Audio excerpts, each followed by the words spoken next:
Ahead of the 2023 elections, the former resident commissioner of the Independent National Electoral Commission in Akwa Ibom State, Mike Igini, says the planned use of technology in next year's general election is already unsettling a segment of the political class.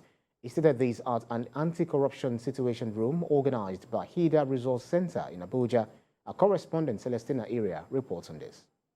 The 2023 elections will be conducted under a new electoral framework, the Electoral Act 2022, a law that provides a more robust legal framework for the conduct of the polls. The law gives the legislative backing for more transparent voting, collation, and announcement of results. The Independent National Electoral Commission will be deploying its staff to the 173,846 polling units, which is a 56,872 increase from 2019.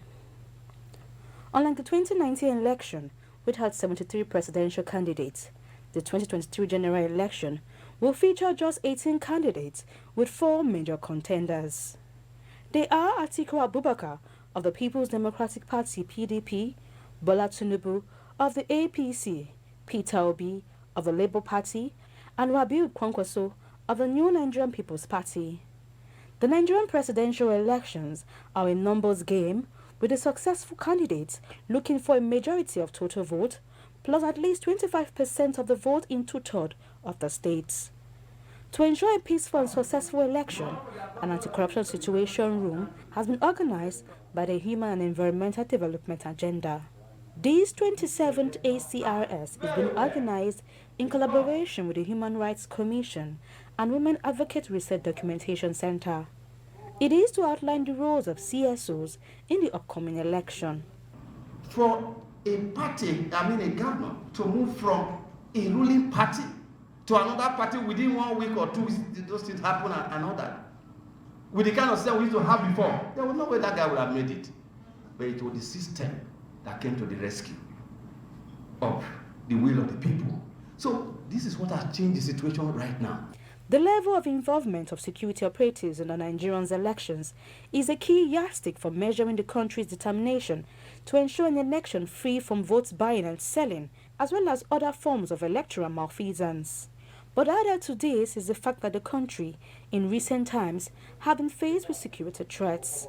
The electoral process is bedeviled with all forms of abuses, corruption, manipulation. Then inevitably the winners of the electoral process are bound to want to recoup whatever they must have invested in the process of the election. There is a need to change the current trend of cash flows during electioneering. Celestina Area, TVC News, Abuja. And presidential candidate of the All Progressives Congress, Asiwaju Bola Tinubu, has taken his campaign rally to Ebonyi State. Asiwaju Tinubu, who inaugurated a series of projects in Abakaliki, the state capital, promised to implement policies that will accelerate development in the southeast if he becomes president of Nigeria. Ola Awakon reports. The presidential campaign rally in Abakaliki, the Ebonyi State capital, was carnival-like.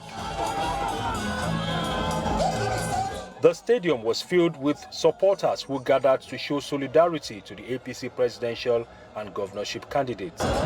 Accompanied by his running mates, Senator Kashim Shettima, governors of Imo, Kebbi, Borno, Jigawa, Cross River, and members of the APC National and State Working Committee, the presidential candidate got a rousing welcome from the teaming supporters. The host governor, David Umahi, applauded Asiwaju Tinubu for his immense contributions to national development. He describes him as a true friend of the Southeast. We are obedient to APC. We are obedient to Jagaban. We are obedient to Tinubu. We are obedient to Shettima. We are obedient only to APC. Other governors say the APC presidential candidate is ready to bring the desired development to Southeast and other parts of the country. Asiwaju Ahmed Bola Tinubu is one of our best and brightest in Nigeria. Our next assignment is to translate the outing of today into votes. Nigeria is a country where we should play politics by reaching out to people of like mind, people who will progress Nigeria and ensure that it takes its rightful place in the Committee of Nations. The APC presidential candidate, who was impressed with the crowd of supporters who thronged to the stadium in his honor, promised to implement policies that will enhance development in the region if elected president of Nigeria. Railway across to Calabar Port, to Southeast. Not be Friday they take Durham. It's by discussion. It by being intellectually involved. It by electing visionary leaders to lead the crusade for development, progress, and prosperity.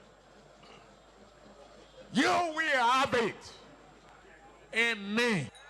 He lauded the giant stride of Governor Umahi in the area of infrastructure. The APC presidential candidate also inaugurated the party's campaign office in Abakaliki before leaving the state to continue with his campaign in other parts of the country. Ola Awakon, TVC News, Abakaliki. Let's take you to Kwara State, where the People's Democratic Party's presidential candidate, Atiku Abubakar, says it will set aside $10 billion to tackle youth and women unemployment if elected president. He stated this during the PDP North Central campaign held in Ilorin. Our correspondent, Ibrahim Alege, has details. Leaders of the People's Democratic Party across the country converged on the Metropolitan Square, Ilorin, for the party's North Central presidential campaign. And one after the other, they addressed their teaming supporters about the programs the party has in stock for Nigeria if elected. PDP presidential candidate Atiku Abubakar promised to tackle unemployment, insecurity, and poor economy. We will make sure in our program, I have promised that I will set aside $10 billion to make sure that youth and women get employment. We will make sure that small and medium enterprises will empower you to make sure that you are gainfully employed. The only man that can rescue and recover Nigeria is Atiku Abubakar. But the time I started up, I said, Alhamdulillah, I thank God that Almighty God protected his life, but to come back now and take Nigeria in the right direction. At the meantime, the North Central women in the People's Democratic Party have pledged their support and loyalty to their party's presidential candidate, Atiku Abubakar. The women spoke at the PDP North Central Zonal Women's Summit in Ilorin. They said that the PDP presidential candidate, Atiku Abubakar, is on a rescue mission to save Nigeria. From me to you, I can promise you that should we get Atiku Abubakar on the presidential seat, we will ensure that our children get proper education they deserve. The girl child education is priority for us. By the time we start having a party like PDP, we all know how it was before, and we know they can do it again. We're just telling the people and telling the women and the youths who constitute the largest voting capacity and who are actually the most affected, whether the economy is good or it is bad, that they should start putting in place the right government. And which is the right government? To vote in PDP from up to the bottom. Ibrahim Alige, TVC News, Ilorin. And now to the South-South geopolitical zone, where the word-to-word campaigns to further deepen grassroots connections with residents across Delta Central Senatorial District by the governorship candidate of the People's Democratic Party, Sheriff Oborivori, recorded massive turnout of party faithful and supporters in Okpa local government area. The state chairman of the party, Kingsley Esiso, while introducing the candidates to party supporters, commended the crowd for their turnout and appealed to all eligible voters who registered in the last voters registration exercise to collect their PVCs. The gubernatorial candidate of the party, Sheriff Oborevori, while addressing the crowd, said the state governor and PDP vice presidential candidate, Ifeanyi Okowa, must be commended for his visionary leadership. The highlight of the occasion was the total reconciliation of Napoleon Benije and Barrister Evelyn Oboro over 2023 Osu Federal Constituency tickets.